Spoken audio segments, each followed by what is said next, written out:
So let me explain the point of this, that in the first of my days, I said something about the McClure-Smith operad, the McClure-Smith proof of the Deligne conjecture. And I didn't say as much as I should have said, nor as clearly as I should say. And this is sort of atonement for my sins. I'm going to try and explain what this thing is. What the McClure. Oh God, we're in the world. I thought we're in the world of soft chalk. This is the room. Okay.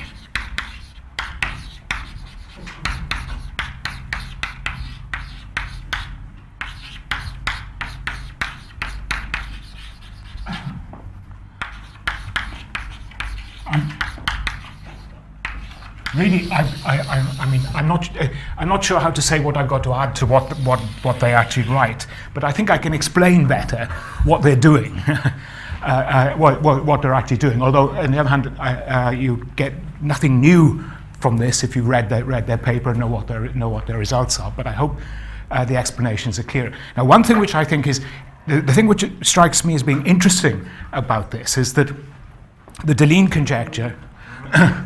The Deligne conjecture is about the Hochschild complex and the way the Hochschild complex resembles the chain complex of a double loop space. Right? Now, the starting point for the starting point for that is something to do with double loop space is homotopy commutativity. The starting point for McClure and Smith is, in some sense, I think it's almost causal dual to that. Rather than thinking about loop spaces and the corresponding operations I'd call Dirichlet operations, what you think of as spaces and Steenrod operations. And somehow those are not the same things, and they're somehow or other they're in some sense dual. So the McClure-Smith start from that point of view. So I'm not going to mention either the Hochschild complex or the Deligne conjecture until right the end of what I have to say. But what I want to do is to talk about what I call step diagrams.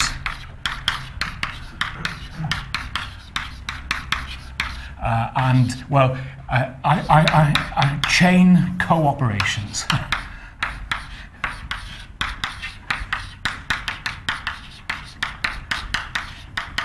Right, so that's what I want to start off by talking about. So that should signal that I'm not going to think of co-chain operations, but a dual thing, chain co-operations. Now, by a step diagram, I simply mean the following completely intuitive thing.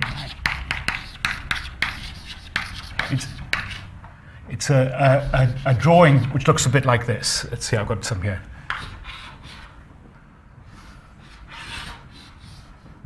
So that's a step diagram that's got 1, 2, 3, 4, 5 steps and 1, 2, 3 levels. That's supposed to be. I've got some drawings. Here's another one.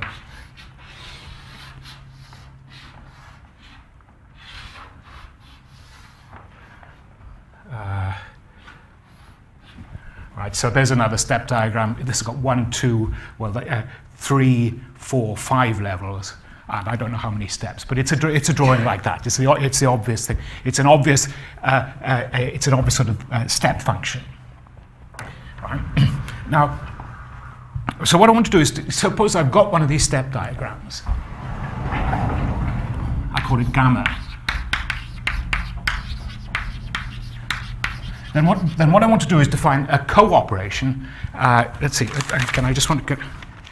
So I'm going to define psi sub gamma from CQ of x into C...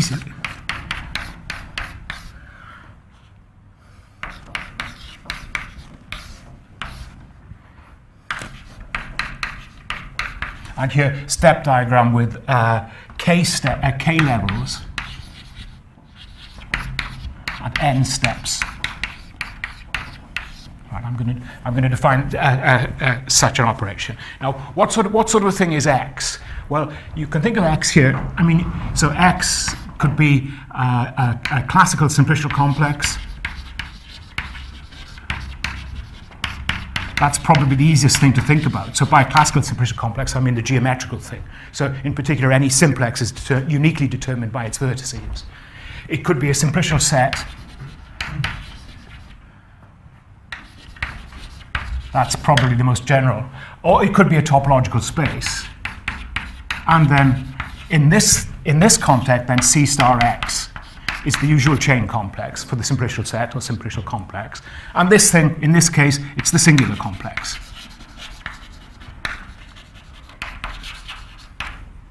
Of that topological space. So what I'm going to do is, I'm not going to, oh yeah, I want some notation as well. So suppose, Sorry to interrupt. Yep. So you're suggesting that degeneracies do not play a role?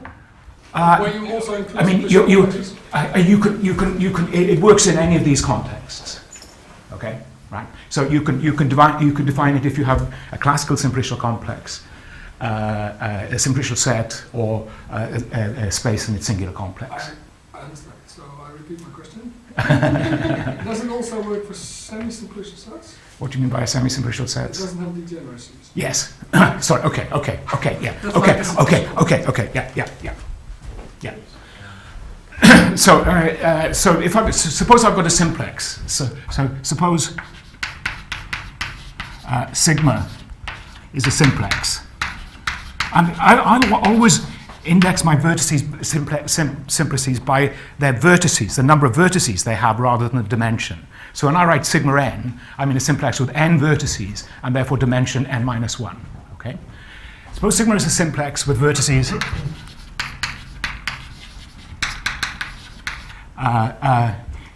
labeled by 1 up to, well, what's the dimension? D. Then when I write something like this, sigma S, where S is a subset of 1 to D, I mean, by sigma S, I mean the simplex, the face of that, whose vertices are labeled by the elements in S. Okay? Now, if I'm literally dealing with a geometric simplicial complex, then any simplex is uniquely determined by its vertices, and that gives me a unique thing. If I'm working in a simplicial set, well, I have to apply, what I mean by this is this thing S will be some subset of that. So a simplicial set is a contravariant functor, and this is some face map in that, and I mean some particular face map of it. But think in the case of classical simplicial complex, where simplices are determined by their vertices, and then I simply mean the simplex with vertices in that set.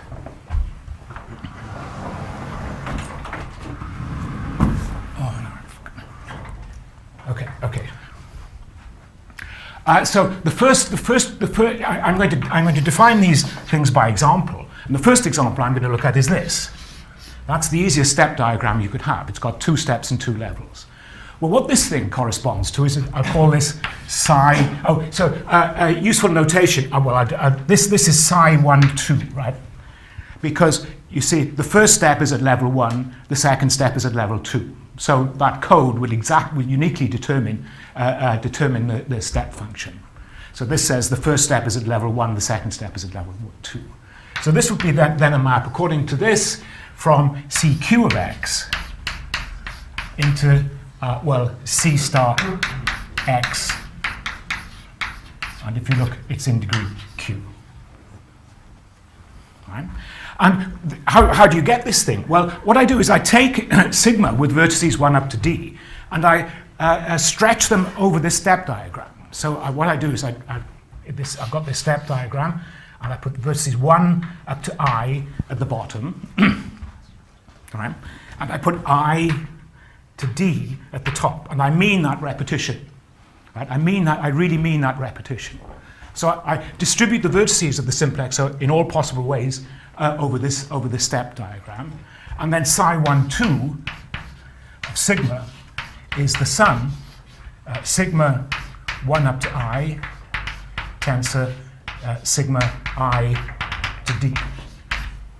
And that is, you will recognize, if you remember classical algebraic topology, this is the Alexander-Whitney chain approximation to the diagonal.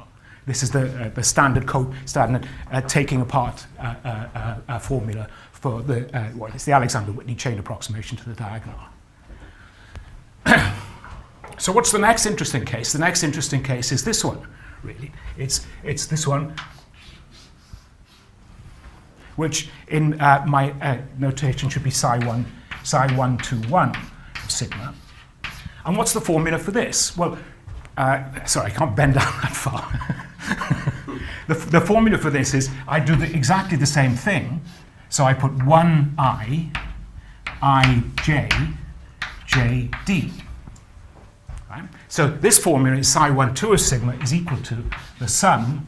Well, I just write sigma 1 to I tensor sigma I up to j. Sorry.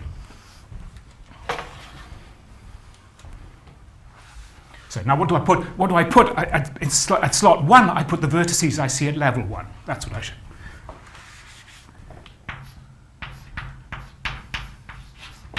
And in slot 2, I put the vertices I see at that level.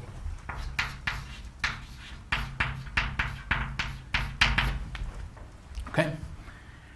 You need some signs here because I switched some vertices, right? But the signs are the obvious permutation of the sign is the sign of the obvious the permutation of the vertices you actually see there. I'm not going to put it in. Okay, and well, of course, this psi 1 2 1 2, which looks like this, and you put 1 to I, j to k, k to l, and L to D. And I won't write down the formula, but if you're following me, you see the formula is completely obvious. Okay, now the relevance of all these is that well, so let me just write down. So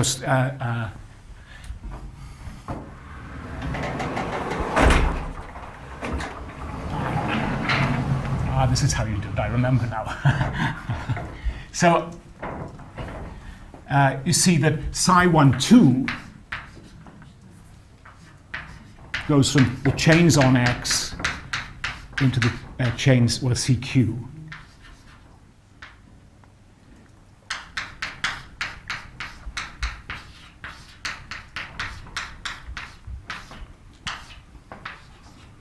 And so I'll just call this psi naught now. Psi 1, which is psi 1 2 1, goes from CQ of X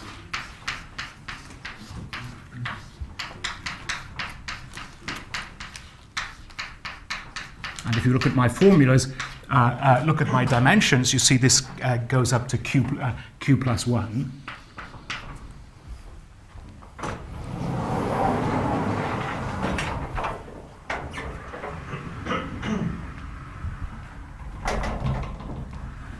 The reason you get this strange raise in dimensions, of course, is because I've repeated a vertex here. Right? When I look at the list of vertices there, I've got one more than I started with because one vertex has been repeated.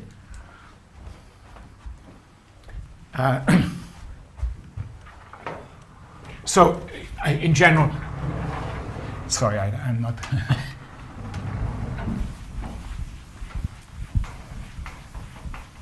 In general, carrying on, right? Psi naught is psi 1 2.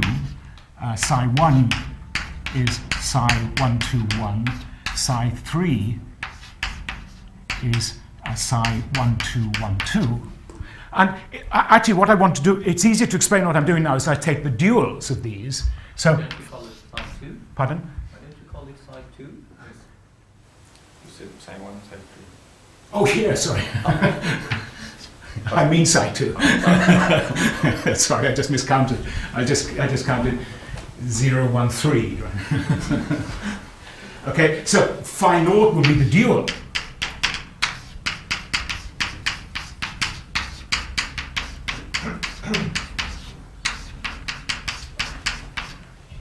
Sorry, phi naught will be the dual of psi naught. Phi 1 will be the dual of psi 1.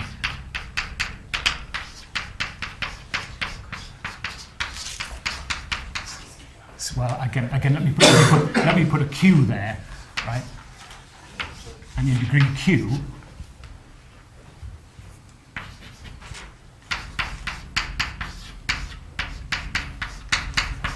This will be in degree q minus 1 because I'm taking the dual. And in general, I'll have phi k. To replace the direction of our move, should take the dual. Oh, sorry, thank you. Do you mind if I just do that rather than rewrite the whole thing? Yes. You do mind? Well, I'll put it like this. In general, phi k will go from c star x tends to c star x in degree q.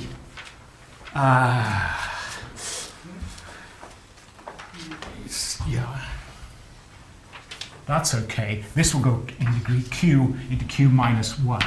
That's a better notation.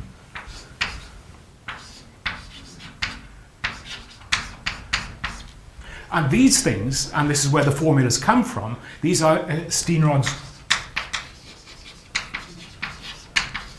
cup I products.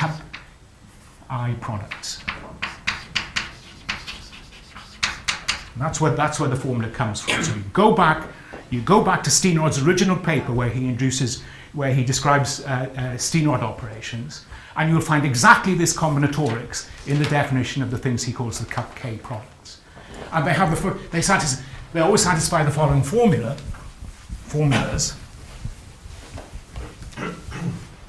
I'm working over the integers here, by the way. I'm not working over a field of characteristic 0. So you always get the formulas that the co-boundary of phi k of alpha beta is equal to phi k, and there's some signs here. Phi k, so plus or minus phi k co-boundary of alpha beta plus or minus phi k of alpha and the co-boundary of beta. I'm not going to put the signs in, but I will get the relative sign here, right? Plus phi k minus 1 alpha beta minus 1 to the degree alpha degree beta.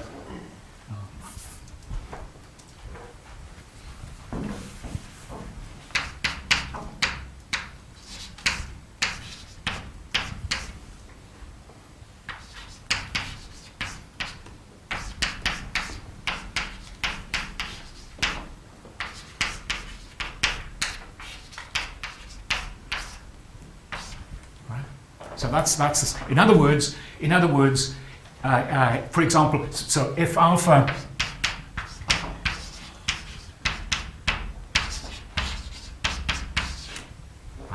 if boundary of alpha is boundary of beta is 0, this says that the boundary of phi k of alpha beta is, well, up to a sign plus or minus phi k minus 1 alpha beta minus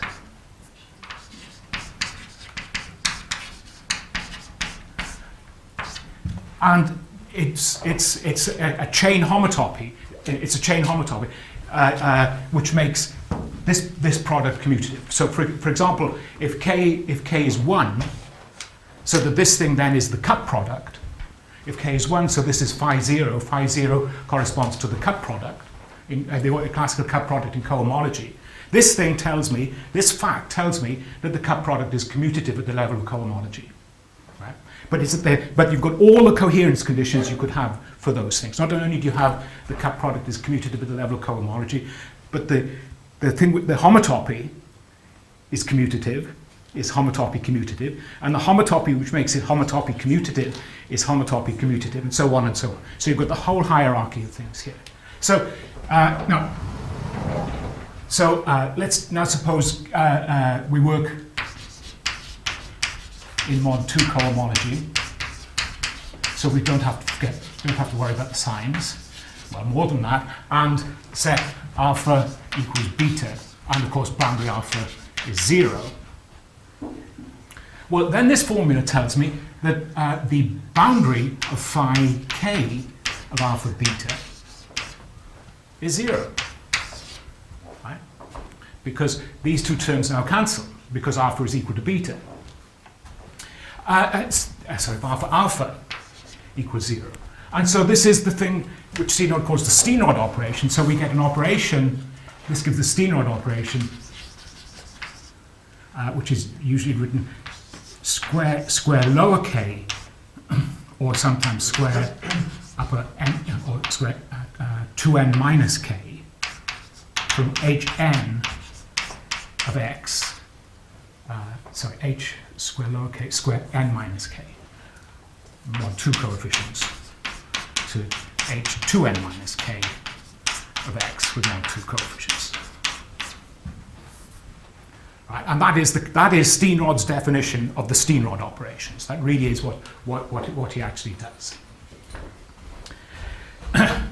So,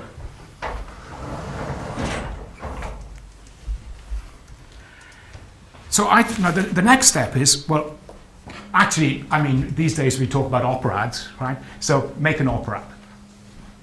Right? I'm sure that if Steenrod had had the language of operads, this is exactly what he'd have done, because there's something completely systematic in these constructions. I illustrated them with step diagrams of level 2, but you can obviously see what I'm going to do if I have step diagrams with 3 levels. Right? I'll distribute the vertices like that, and then up the next level, or 4 levels, or 5 levels, or so on, and so on, and so on.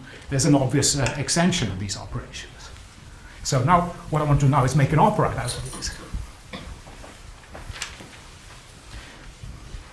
But most of what I'm going to say is really low tech in comparison to everything else that's going on at the moment.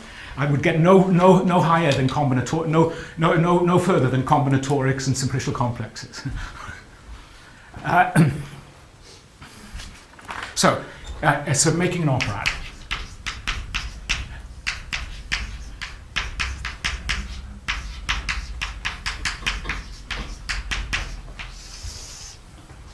Well, now notice, what is a step diagram? I drew those step diagrams. A step diagram is a function, just a function from 1n into 1k. So there are k steps, k levels, n steps. But it's a particular kind of function. Not any old function qualifies as a step diagram, because you don't want to say this step diagram here has 3 levels, because it doesn't, right? It obviously has 2 levels. So you better say one, such that one, well, I call it gamma again, f, no, I call it f, such that f is surjective. That is, as you walk along the step diagram, you reach every level you can do. And the second thing is, you see, I haven't really drawn any diagrams which look like this. That just doesn't qualify as a step diagram, because it's got 2 steps at the same level, which is silly for a step diagram. So the second condition is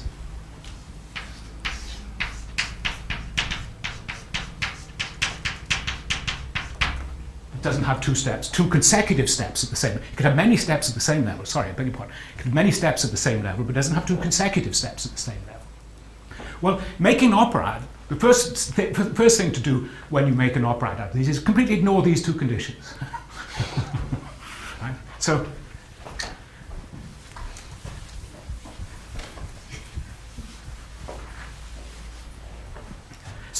to make an operad,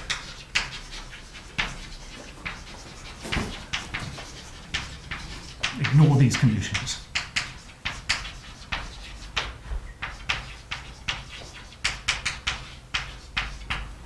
Right. So what I'm going to do, of course, is make a bigger operad and then pass, well, in fact, what I'm going to do is take a quotient of this bigger operad in order to get the step diagram. So what do I do? Now,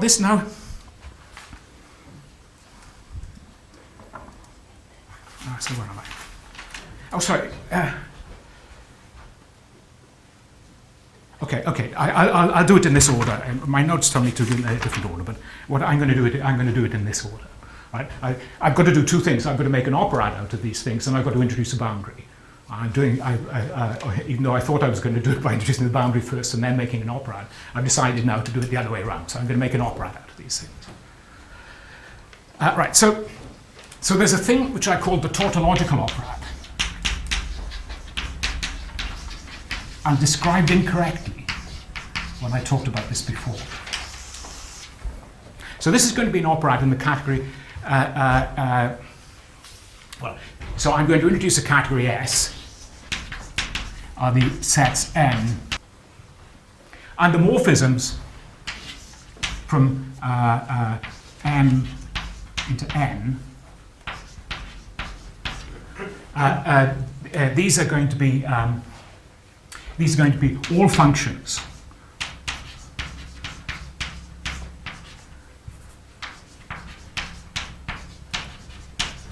Right, I'm going to work in this category. This category contains. So the sets are ordered, right? But the sets are ordered, but I'm not requiring the morphisms to preserve the ordering. I have the sets ordered so that I have some particular collection of morphisms there. In other words, the particular collection of morphisms I want is the, notice that S contains the simplicial category. The category whose objects are the same objects, but whose morphisms are order-preserving maps between those things. So this category is going to play a role. Okay? Do you include the empty sets? Pardon? Do you include the empty sets? I'm not going to include the empty set. I could, but I'm not going to. Right? I would have, if I did, I would have to work with augmented simplicial sets.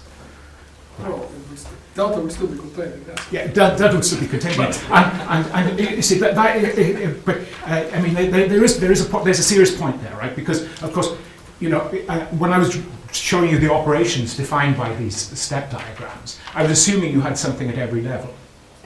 Right? And now, suppose you don't have something at every level. Well, you want to put the simplex with no vertices there. Right? And that's what then you'd use augmented simplicial sets, where you have simplices with no vertices, things in dimension -1, therefore no vertices. Right? You really want this order? Oh, sorry, I see what I've done. I see what I've done. Thank you. I know I don't. I'm not.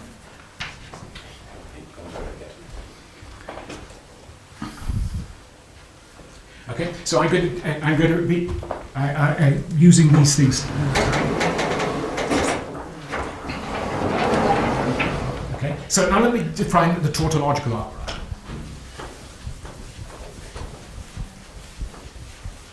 So this thing I'll call T.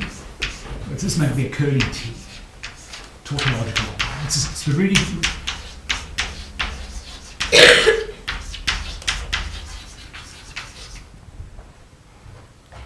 So there are obvious functions from this ordered set.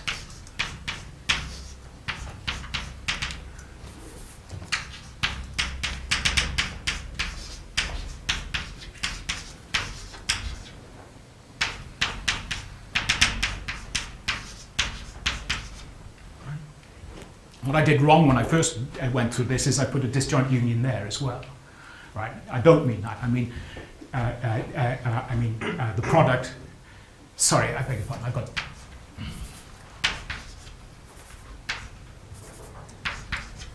I've got N1s and NKs, but I just mean S1s up to SK. And what's this function? This function is just I take I, X, I1.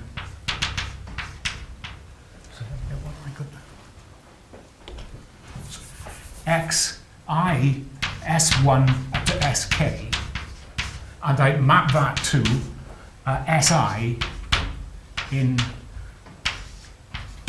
contained in this disjoint union.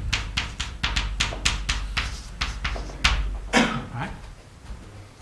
So I use this one to tell me which one is this list to take, and I put that one into the summand, the summand with that index. It's a complete tautological silly thing.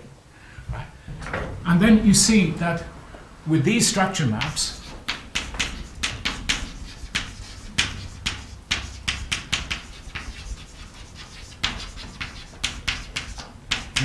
we get an operad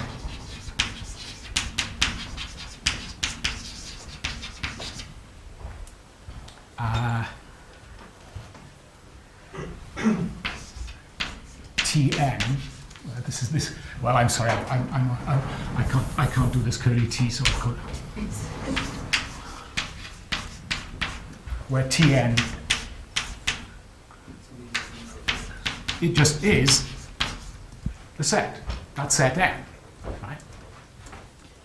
And these things, these structure maps make that into an operad in the category of sets. It's the most trivial operad you could possibly imagine, right? And it's hard to imagine how you get something interesting out of this. Now, now from this, I'm now going to make an operad in the category of S sets. Sorry, John, is this the same definition as you gave a few minutes ago? It's the correct version. It's the correct version. Oh, Right. I'm It's, sorry, it's I the didn't correct want to version because a few weeks ago I put disjoint unions there. Right. Right. I completely confused myself, Okay. into thinking I was working in the category of sets with binary with operation defined by disjoint union. Right. I wasn't. This is what I should have written. Actually, it didn't make any difference to where I ended up. If you just crossed that part out, it wouldn't make any difference. But it's still embarrassing to make such a stupid mistake. So I'm going to make a category of S sets. S sets is the category of contravariant functors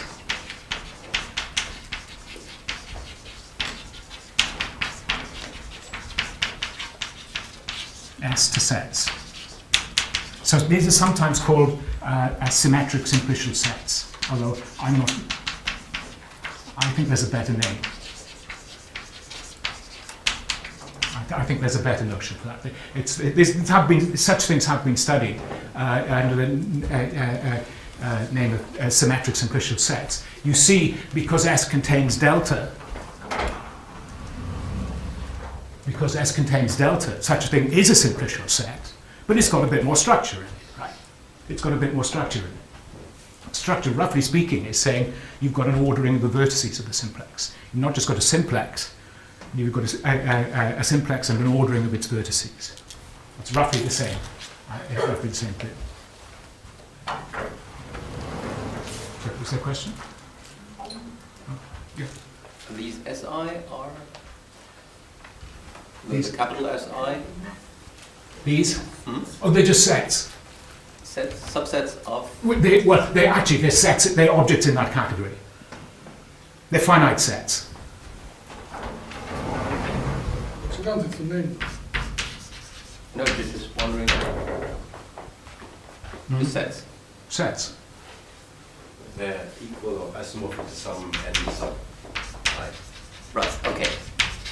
That was the question. They're just any finite sets, right? I mean, this thing is defined for any finite sets, right?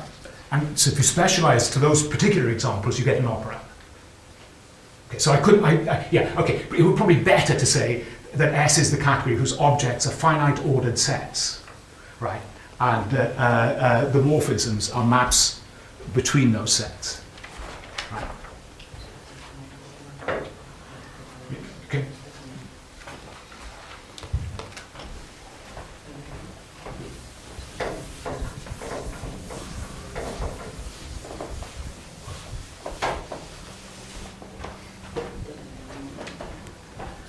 Right. So now the product of S sets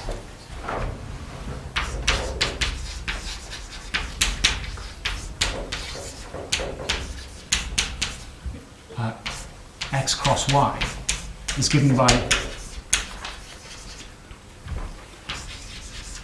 X cross Y evaluated on something, evaluated on N. Well, can I call that just S? S is meant to be one of the objects in my category, one of those sets. Okay, it's just X of S cross Y of S. Okay.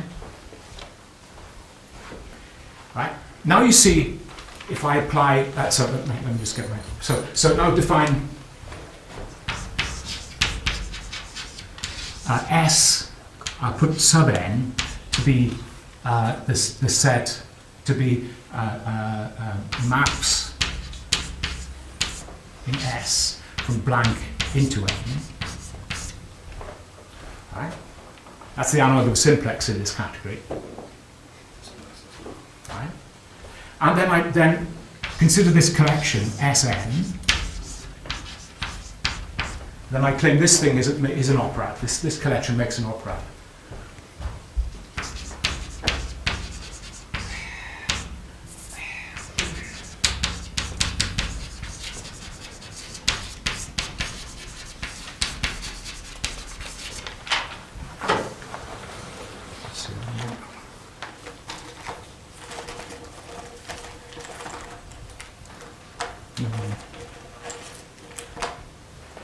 Well, what do I have to give? What do I have to give? I have to give maps from S of k cross S of n1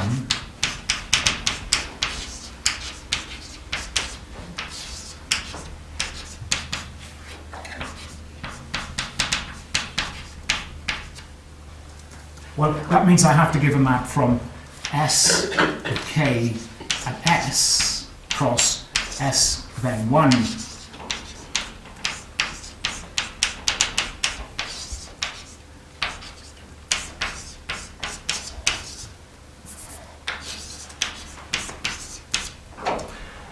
But this thing is just maps from S into K cross N1.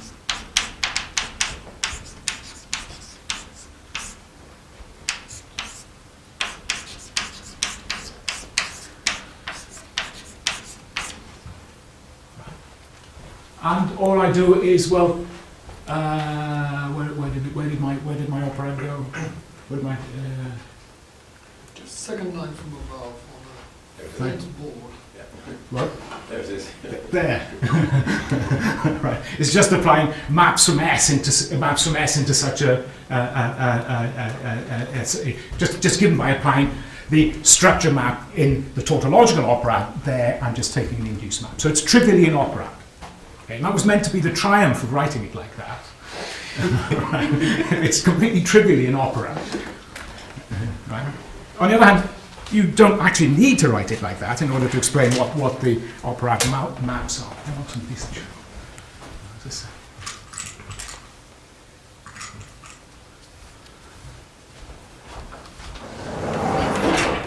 Because you can give a completely different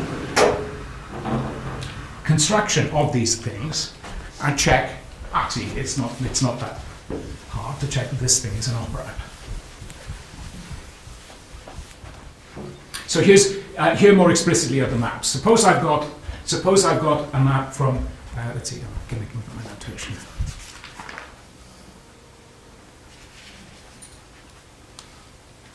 So let me explain this more explicitly. So explicitly.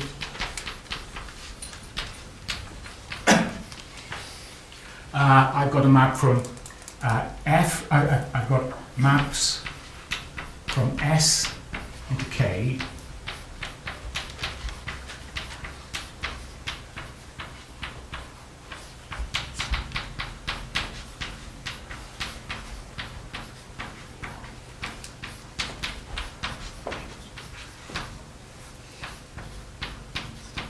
Well, of course, n is the sum of the nks, right? What I do, let's call this one G F1 Fk. What I use is G to partition S into K disjoint sets.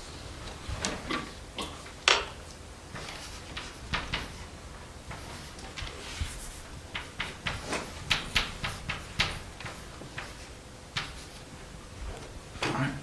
So S is S1 union Sk, and this is the internal disjoint union.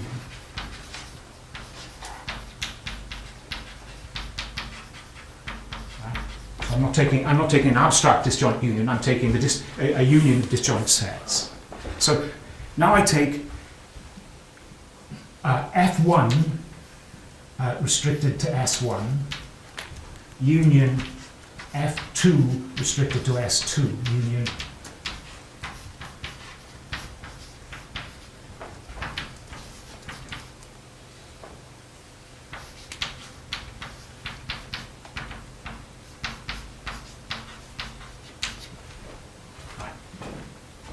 So what I do is I use the first of these to partition the set, right? And then I apply the F1 to the first part of the partition, F2 to the second part of the partition, da, da, da, da, da. That's another way of describing the same things. So my minor triumph of explaining it correctly in terms of the tautological operad is completely overwhelmed by the fact it's pretty trivial without using it.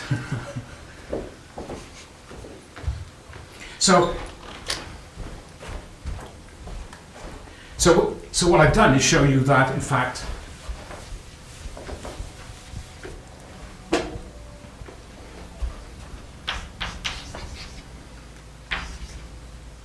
the collection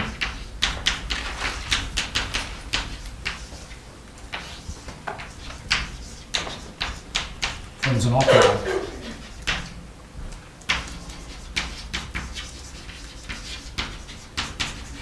in the category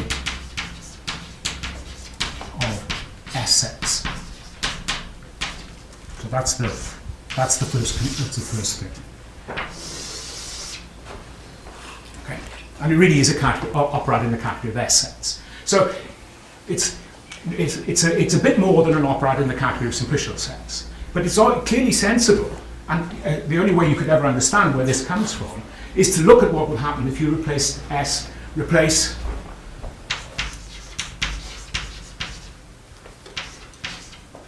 by delta. Right? What would happen if you replaced S by delta? Right?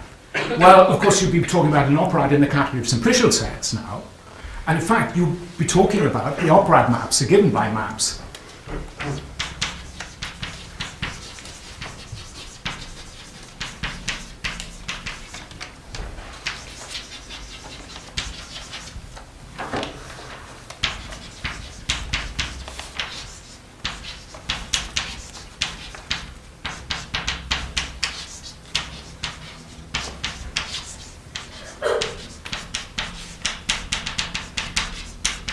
The operad maps would be then given by such maps. I would just replace Sk by delta k, Sn1 by delta n1.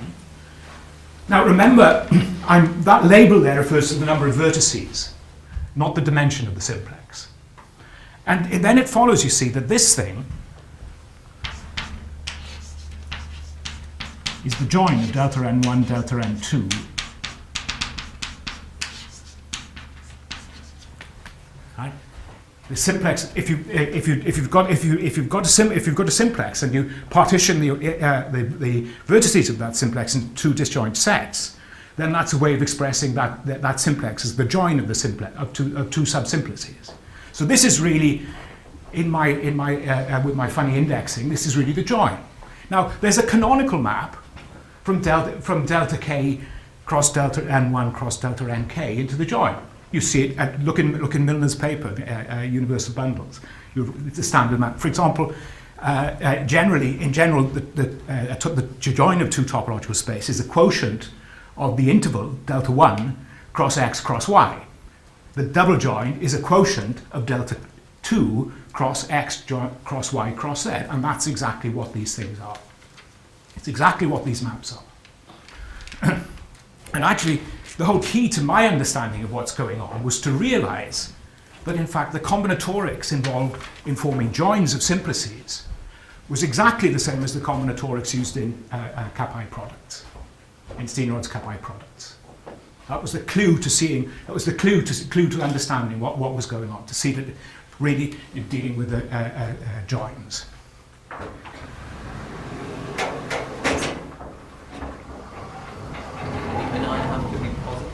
Pardon? The ni have to be positive, or can they be zero? I mean, let's say the ni are positive. It's not join of n points or k points. That doesn't really. Well, I'm not sure what I mean by a simplex with zero vertices. The empty set, I suppose. Let's take the n as positive. I mean, there is a sense in which you make allow n to be zero, but it's kind of minor technical digression. So let's just take the n as positive. So you can do, just so that I'm not confused, you have this operad for SS, Yeah. which has an underlying simplistic operad, Yes. and it's a symmetric operad, Yes. or you can replace S by delta all along, and To you get get a this, non-sigma operad. exactly, which is what I've done. Right. Passing to S is a way of allowing permutations, right? Because you see, the point is, although geometrically the join of two simplices, you can form the join of two simplices.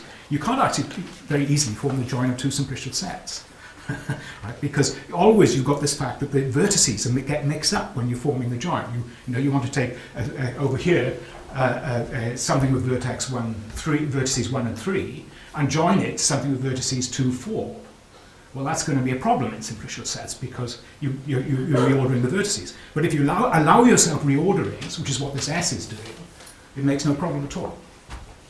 Right? But still, geometrically, that's where it comes from. In fact, of course, if you take the geometrical realization of these S's, there's a canonical homotopy equivalence at any rate from delta k into the geometrical realization of sk. Right? And when you do the things with S's, the diagram we write down there commutes. But really, for this purpose, this is just an analogy, right? That replace S by delta everywhere, and that's what you'll get. This is where it comes from.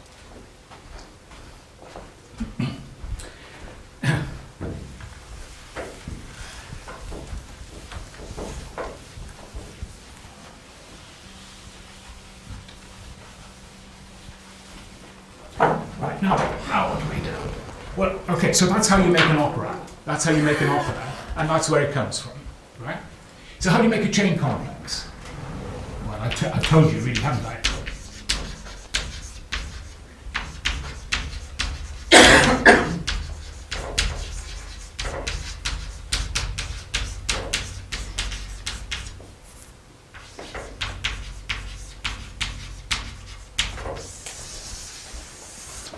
Well, of course, what I do is I form the chain complexes C star Sn, where what I mean by this is that this Sn is an S set, therefore it's a simplicial set, so the boundary given by the usual simplicial form.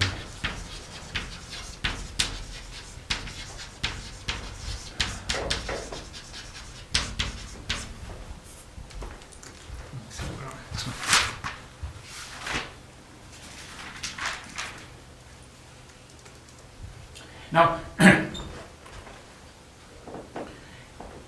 so now by D of Sn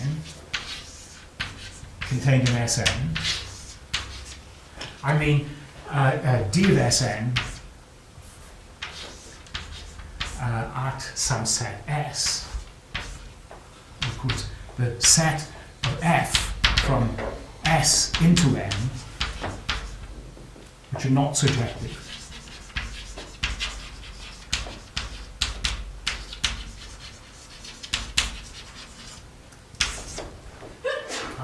If you think in terms of the standard n simplex, which are the simplices in the n simplex which lie in the boundary of that n simplex? They're precisely those order-preserving maps from n, order-preserving maps to n, which are not surjective.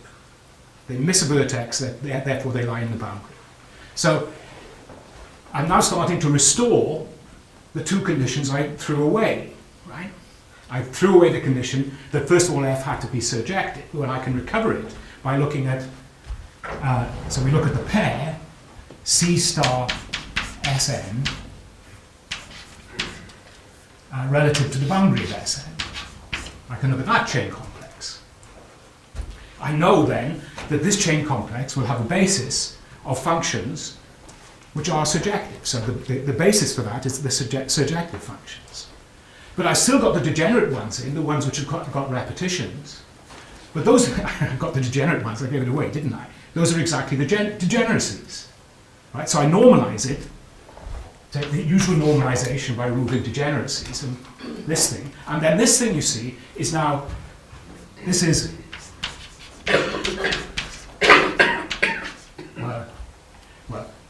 this is a chain complex with basis in 1-1 correspondence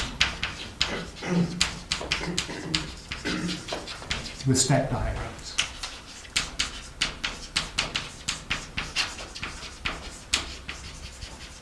Right? So I've now reintroduced, right? I've now reintroduced the fact that I wanted to work with step diagrams, that is surjective functions from n to k, with the fact that they differed at any two consecutive points. Surjective means if they're not surjective, they lie in this one, and I've removed the degeneracies, which is where they agree at two consecutive points. So that has got a basis in 1-1 correspondence with step diagrams. So finally, I'm sorry, I'm a bit confused. Sn is an operand in simplicial sets. Sn is in S sets. So now you see it as a simplicial set just by sending delta into Yes, S. yes, yeah. And then Sn will be just a simplicial set. Now, when you consider here the chains on it. It's a chains on this simplicial set. Yeah. Okay? So, but I don't understand why you apply it to a set S.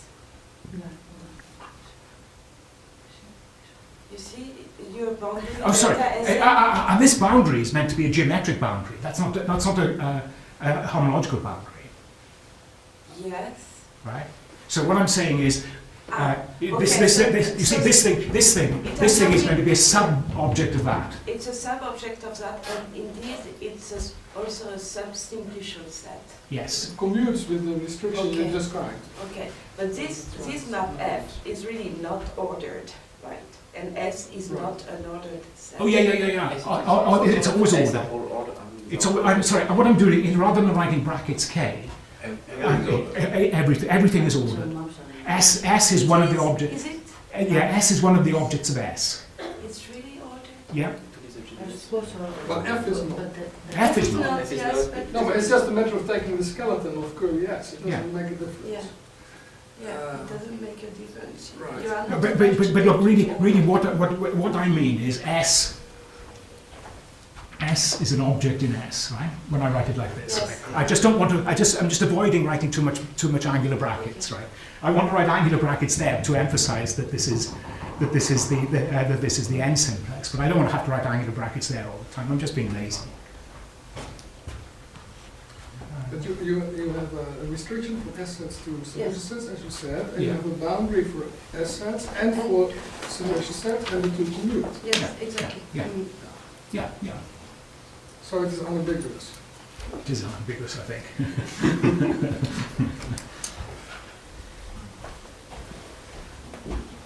But now, also this also tells us what the homology of S is.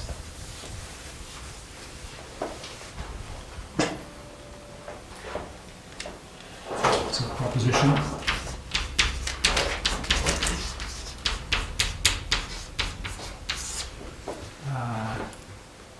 the homology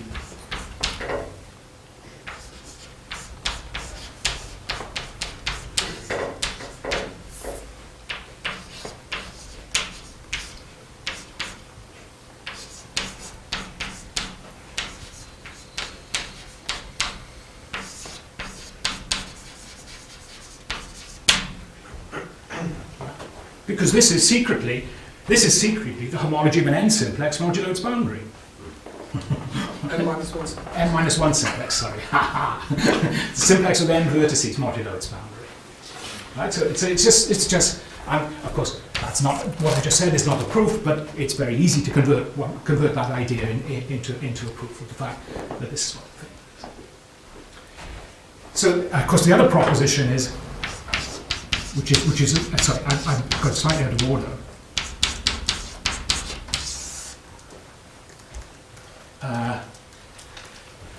Let's see. I'm going to stick to this notation. Okay, right. The collection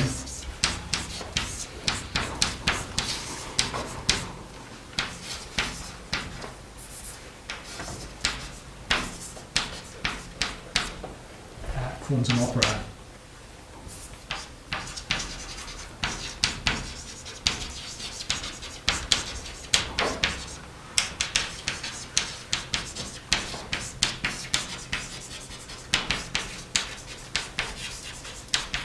I mean, I've just put this out of order. Right? That follows from the fact that really all I'm ever doing is applying a functor. I'm starting with a tautological operad.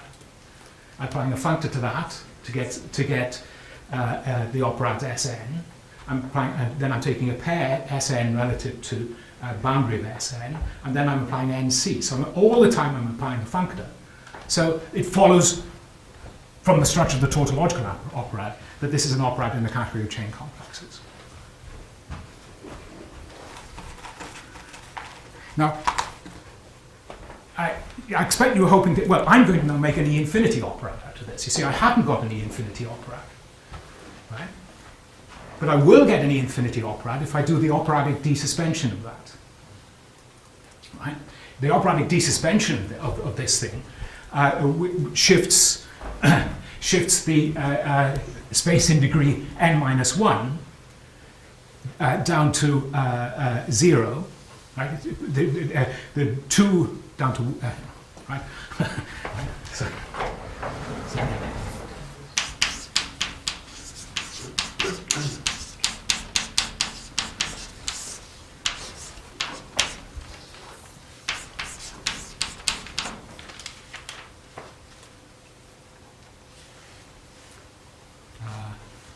C star. Right.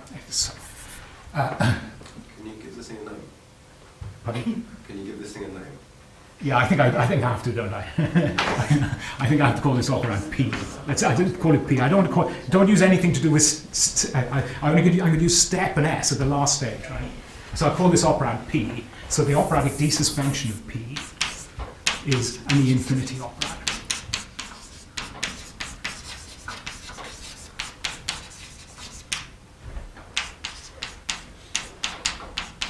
Is free, it is sigma free,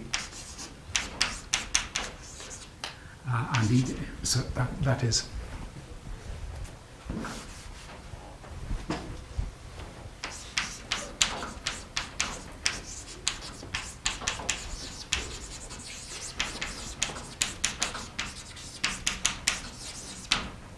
the symmetric group acts freely on this chain complex. And the chain complex is contractible. It acts freely because I've got surjective functions. I ended up with surjective functions. So if you permute the images of surjective function, you still get a surjective function.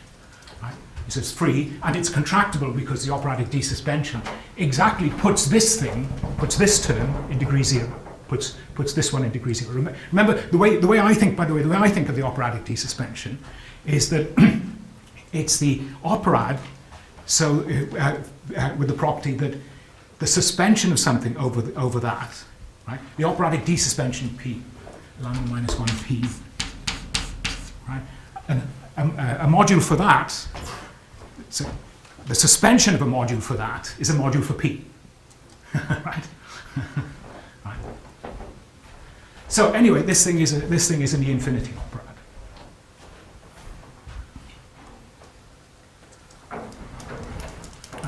Fine. Mm-hmm. Sorry, stupid question. I hope. What happens in the proposition for Q equals 0? You get 0 because remember it's a relative chain complex. It's the homology. It's the homology of delta n relative to Sn. So H 0 0. Right. Right.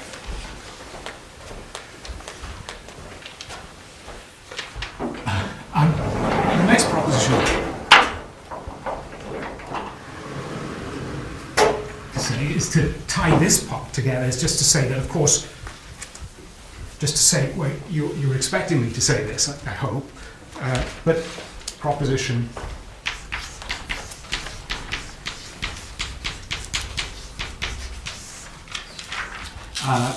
with chains on X. Okay. Now, so lambda minus 1p is now, I use the notation ST for. Okay, so that's an operand. Now, I like this, you see, because this stands for both Steenrod and step. And the other thing which amuses me about that is there's this famous book by Steenrod and Epstein. David Epstein is one of my colleagues, and he's always known as Ep. So it stands for Steenrod and Ep. Anyway, so with this operad, C star X has a natural, in a technical sense,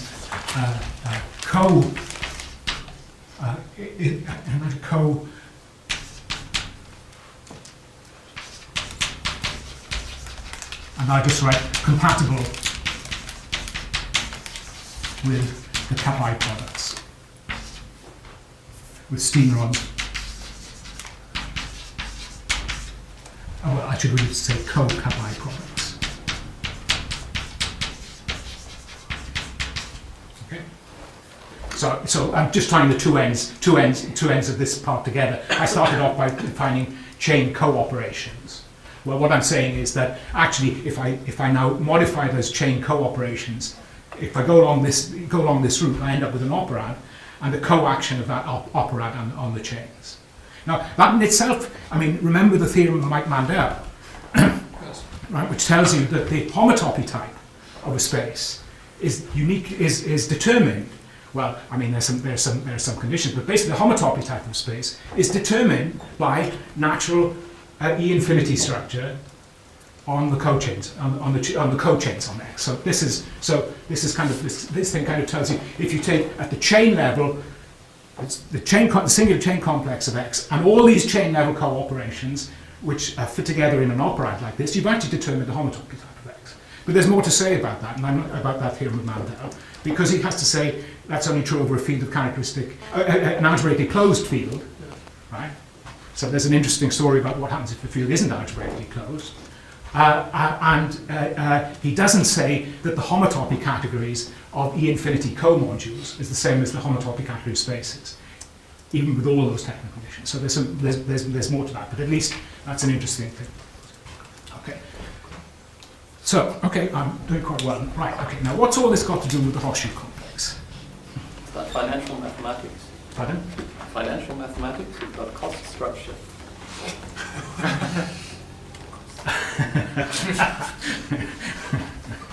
Thank you very much.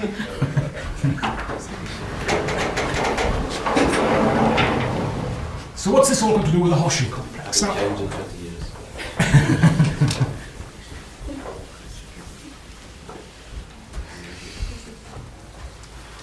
so the horseshoe cochain complex now.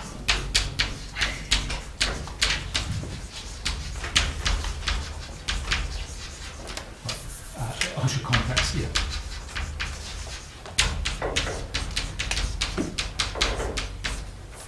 Now, one of the things Jeff Smith is good at is filtering E-infinity operads.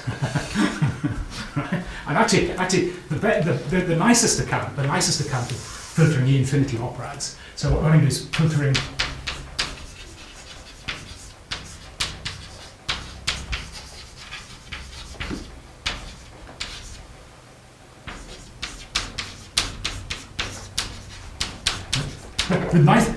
A good account is in a paper by Clemens Berger.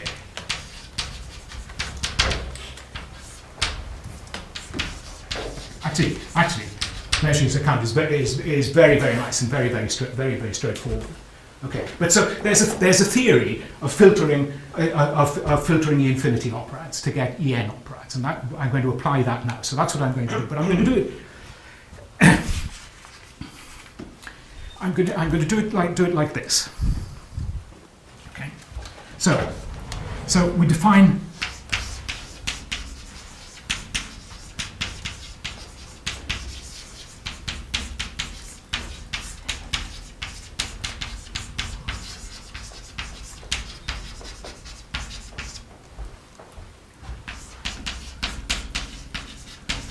now, I'm going to say a step diagram, but you'll see that actually I really mean a function from a function from n to k.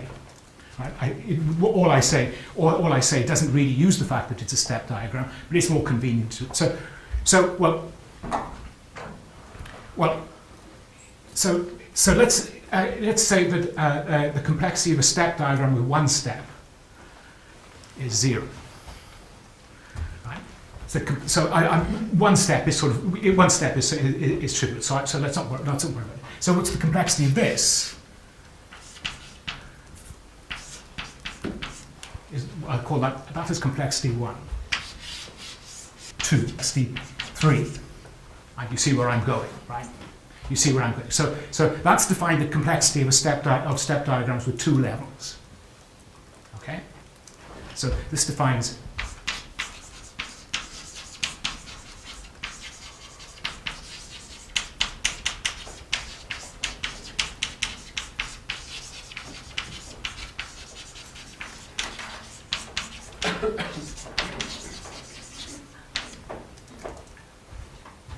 now, suppose I've got a step diagram with what we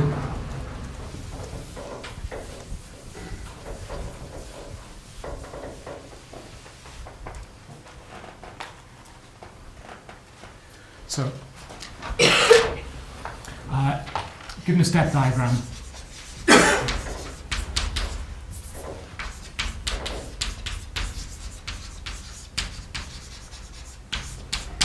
from n to k. So it's got n steps and k levels. Then f and c of f is less than or equal to p if every sub-step diagram, and I will have to explain this,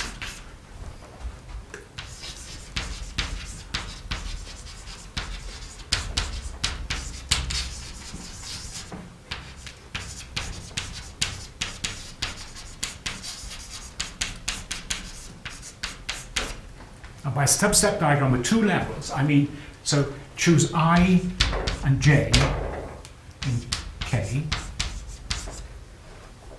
right? And then I look at F restricted to F inverse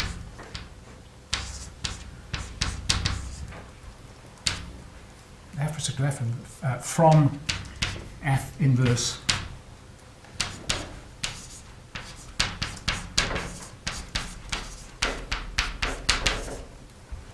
So that's what I mean by a sub-step diagram with 2 levels.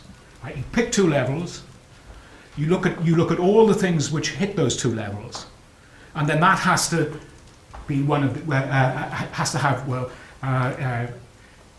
it has to be somewhere in this list. Now, I'll show you. You view the long steps as single steps. You use the long steps as single steps, and you don't require every step to be hit, right? So this complexity makes sense for any function from n to k, not just for steps, right? But it's easier to think of it in terms of steps. I'll give you an example. I'll give you 2 examples.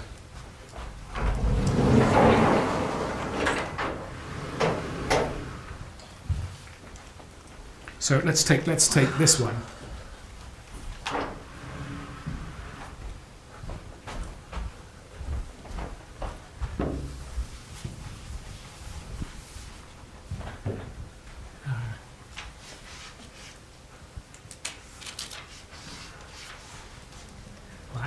So this is 1, 2, 1, 3, 2. Right? So this thing. Let's see. So what do? First, I remove. First, let's just take 1, 2. Right. So if I use 1, 2, then I get the best way to figure this out is to read that sequence. So this is 1, 2, 1, 2, and it looks like this: 1, 2, 1, 2. Okay, that's what you see. That's the sub-diagram with levels 1 and 2. 1, 3. It looks like, right. So you delete 2. It looks like 1, 1, 3. But I've repeated a 1, so it looks like 1, 1, 3. But I combine those. That's just 1 step at level 1. It's a long step, but it's a step at level 1. So that looks like that, 1, 3. Right, and carry on, right, carry on. I'll do 2, 3. 2, 3 looks like 2, 3, 2. Right? You remove the 1, so it just looks like 2, 3, 2. So this thing has complexity 2. Okay, I'm not going to do this example, but I did.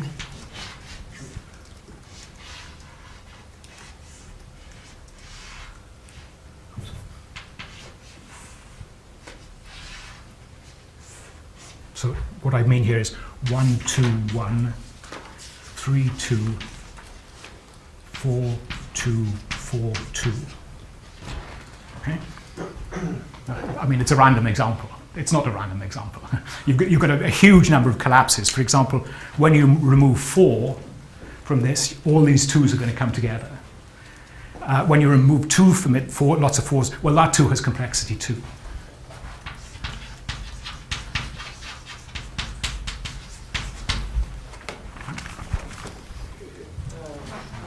The previous one already had 3. And it is up, so not. Oh, you think I should say complexity 3? Yeah. Here? Okay. Well, well, I mean, I can't do such a calculation at the board. If it isn't what I say in my notes, I've got no chance of getting it right at the board. As the first one I asked complexity 3, but the second one is 4. Yeah, 2, 4, 2, 4, 2. Exercise. That's the usual way you get out of this, isn't it? This is an exercise. I'll get an assistant to mark the exam. The lowest one is 2, 4, 2, 4, 2. The I and J are not ordered, are they? Yes, they are. Because they're in an ordered set, so they're ordered, right? What was the question? I and J. Yes, they are ordered. I'm assuming their I is less than J in the order. Okay, so what's the complexity of 2, 1? It's 1. Oh, sorry, I left out 2, 1 here. I'm sorry, I left out some, didn't I? What I've done is what I typically do is write down a representative list, modulo permutations, right? Because permutations will act by permuting the levels, and that'll turn out to 2, 1. This will go to 2, 1, 2, and so on and so on. And I always write modulo that. Right? Did you get that by taking I and J, ordered or not ordered? You change 2, 1 into 1, 2. Yes.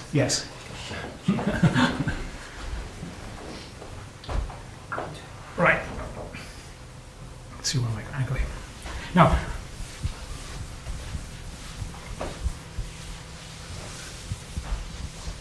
when you see this filtration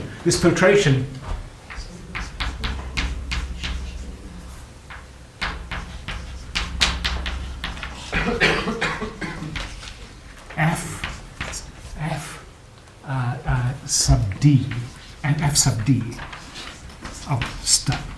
So this is the things in the step operad of complexity less than or equal to D. Okay? And then there's this theorem which is which is, I think, well, I mean, I'm not sure. I mean, the best account of this theorem is in Berger's paper, but you need to translate it slightly to get it into Smith and McClure's form. But the theorem is that FD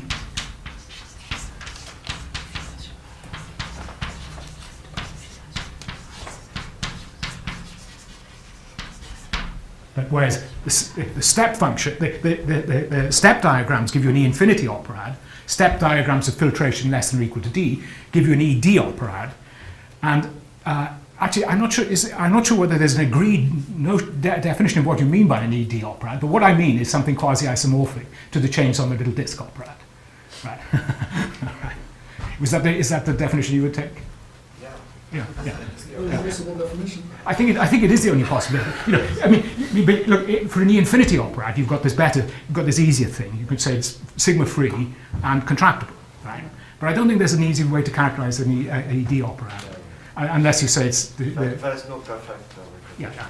Okay. Anyway, that's what I mean, right? What I mean is right. So in particular, It's only defined by reference model. So you can they have a little disk or little cubes, and then you have to check that little disk and little cubes gives rise to the same notion. It's yeah, okay. But in particular, F2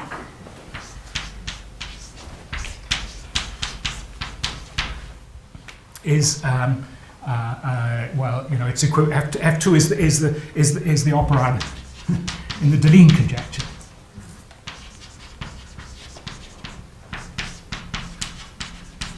Okay, so the last thing it's an E2 operand.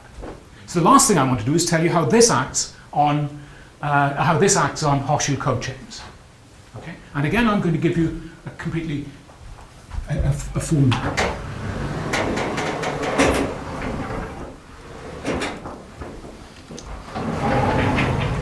Now, what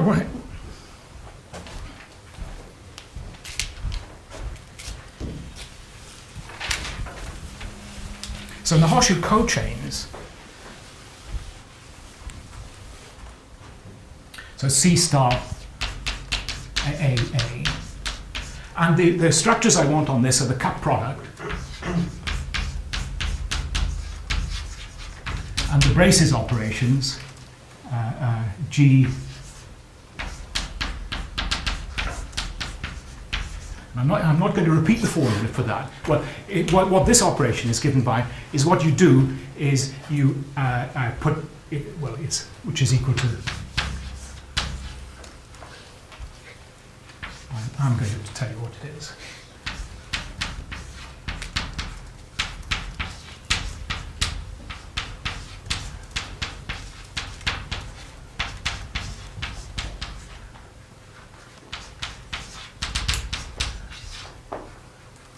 FK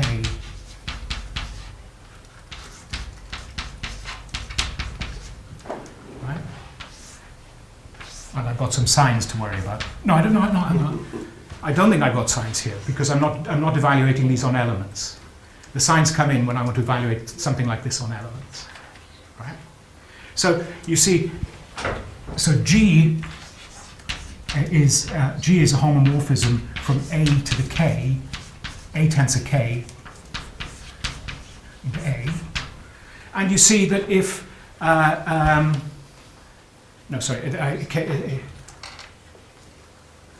tensor P into A. So you see, if P is less than K, this formula will not make sense at all. I've got the maximum number of inputs I can get is K, and P, since P is less than K, P requires K. I can't evaluate P on those K inputs, so that is 0. If P is equal to K, then this is just G composed F1 tensor. Right? So G takes K inputs, and for each of those inputs, I put the value of F1 for the first input, the value of Fk for the second, for the last input.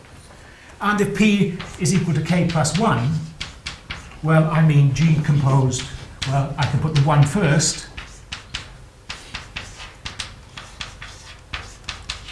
I can put it second.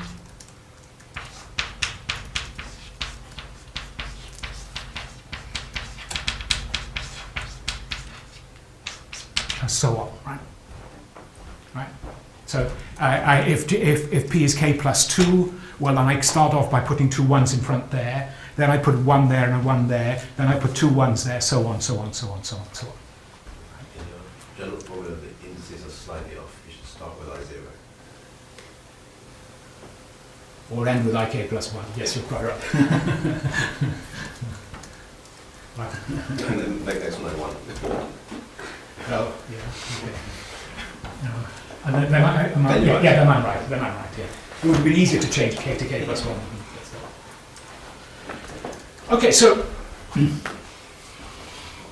and now the idea here is completely trivial.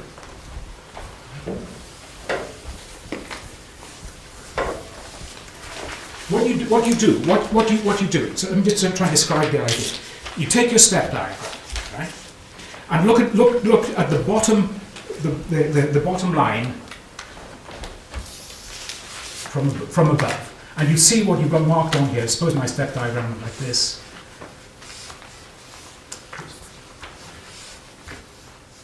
Oh, well, I'm just going to stop. And drop these down and put brackets at the end points.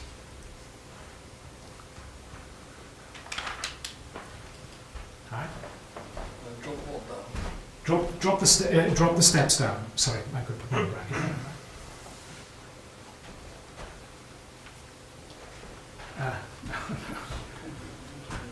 No, sorry, wait. I'm trying to say this gives a bracket, such a diagram gives you a parenthesization, right? Gives you a set of brackets. I think I'm probably not good. It's probably better to actually show you the formulas rather than to describe where they come from in general terms in a way which you can't understand. So I'll just describe the formulas. So what do those step diagrams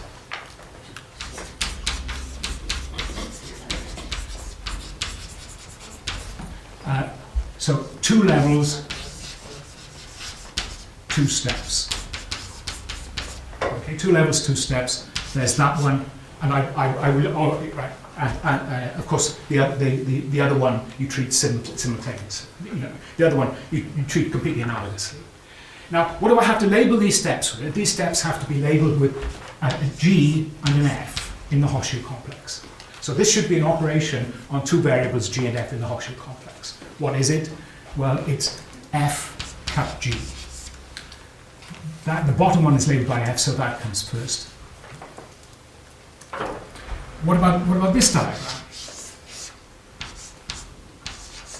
Well, when you think about it, it's completely obvious what that ought to mean. Because this diagram tells me to insert G into F.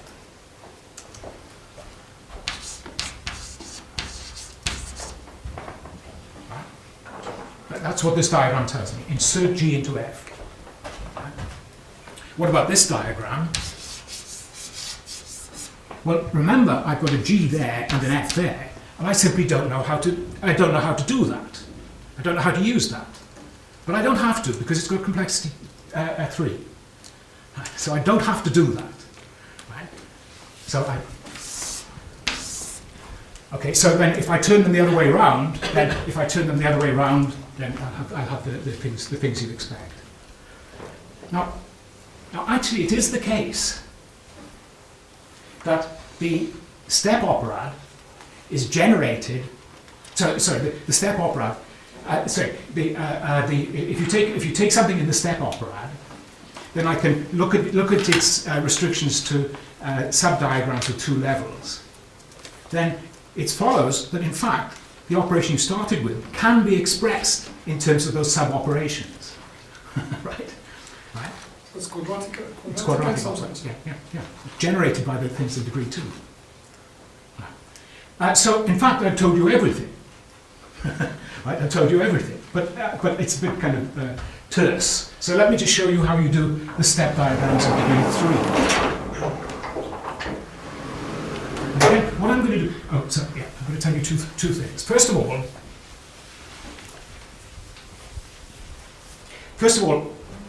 first thing you do is you look at your step diagram, right,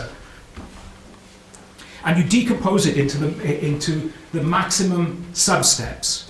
So it starts at some point, it starts at some level, and then you run through the step diagram to the last time you reach that level. Right? Then everything else has to take place above the highest level you have in that diagram, because it has complexity 2. And the answer you get will then be the cut product for the first piece with the second piece. Okay? So first reduction only need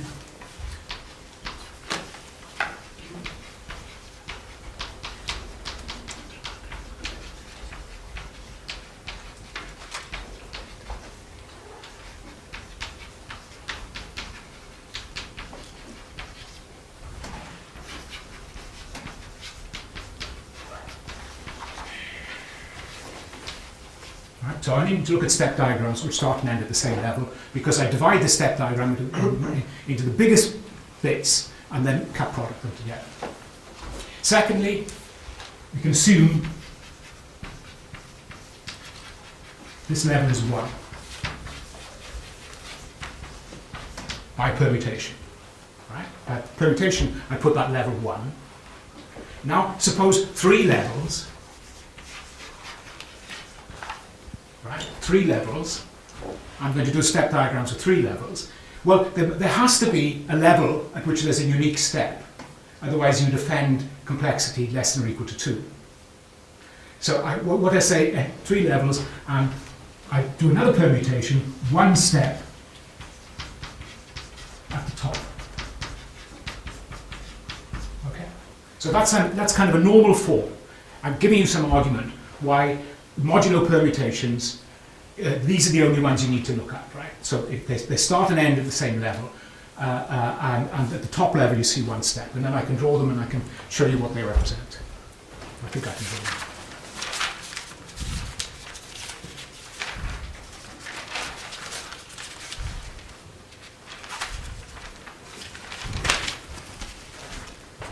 Okay, here goes. Let's see if I get them all in.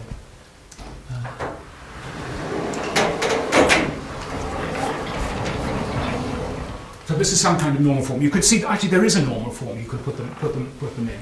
And this is the simplest case. So here we go. So it starts at level 1, and then what can it do? Let's say it goes up to 3, down to 1. So this is 1, 3, 1, 2, 1. Right? Now you see. This thing you can't add anything more on here, right? Because you defend complexity 1. Complexity 2, sorry. This is labelled by F, G, H.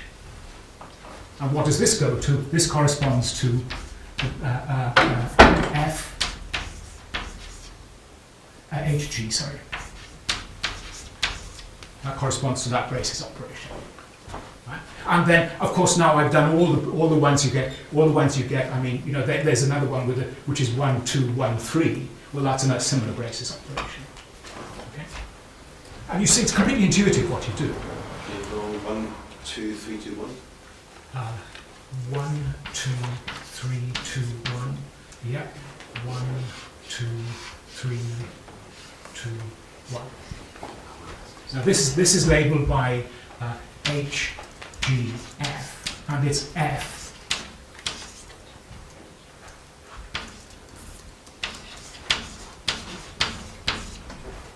Right, see, because this tells me to insert H into G, and then insert the answer into that. Right? And you just carry on in this way. Right? I mean, do I need to draw any more? I think it's pretty obvious. What you do is one picture with a cup product. A cup product. Cut the diagram in 2. So okay, let's see. Okay, so I mean, this thing, for example, this step diagram, it's not in normal form, right? That's not in normal form, right? Because it's got 3 components there, 3 components, right? And that stands for H, G, F, and that stands for F cup G cup H. Let's see, what else should I draw? Well, yeah, I'll draw a few more. Let's look at. So, I mean, again, these aren't in normal form, but at least you see exactly what I'm doing. That one, right? So remember they labelled H, G, F, right? Well, this is F cup, right? Because F cup G, F cap G, H inserted into G, right? That's what that diagram stands for, right? And you see what's going on. One thing you might think about is this. This one gives you pause.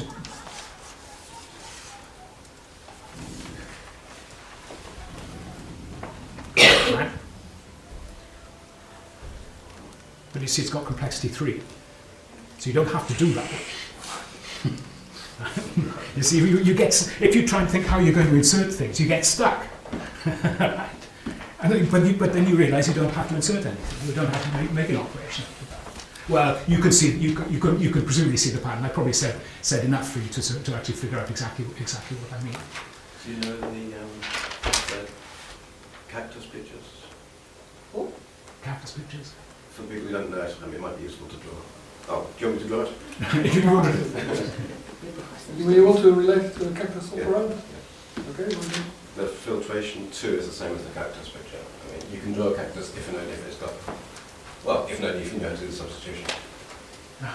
Well, I can do these three examples. I guess. yeah. So this one would be 1, 3, 1, Oh, I see what you 2, mean. Right, that's it. 1. Yeah. There's my mouse. 1, 3, 1, 2, 1.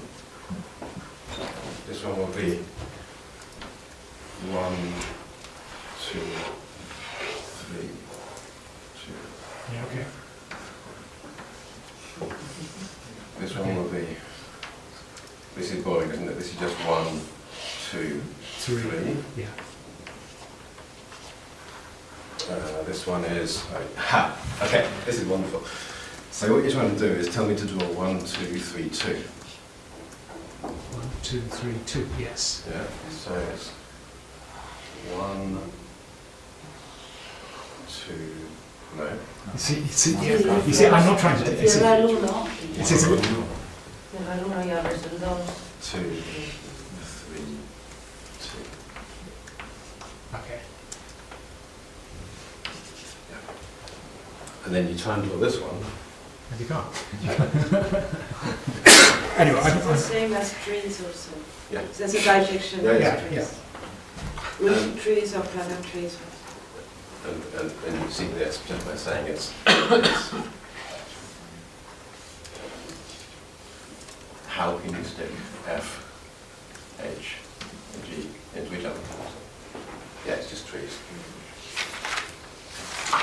Well, I mean, there clearly are lots of different ways of describing these things, but the point I want to make is it arising from an E-infinity operad, the E-infinity operad which gives chain operations, chain co-operations. Yeah. Anyway, I'm done.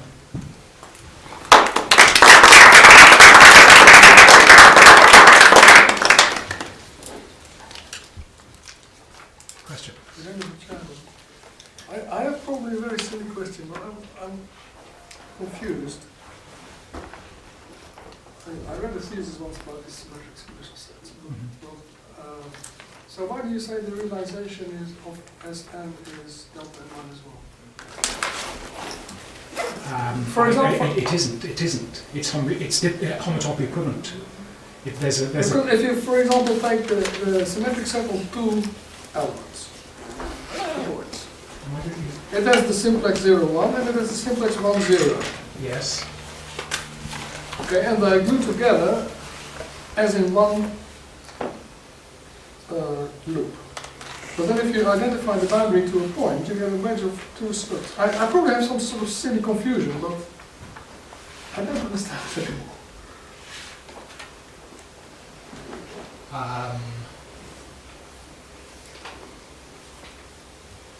Negative realization A goes 1 simplex. Alright? Because if you realize, if you restrict first to delta, Okay. you can redefine the What I'm realization sure for of- S what I'm itself, sure of- and then it is true. What I'm sure of is that the homology calculation is right. Right. What I'm sure of, because you actually write down homotopy.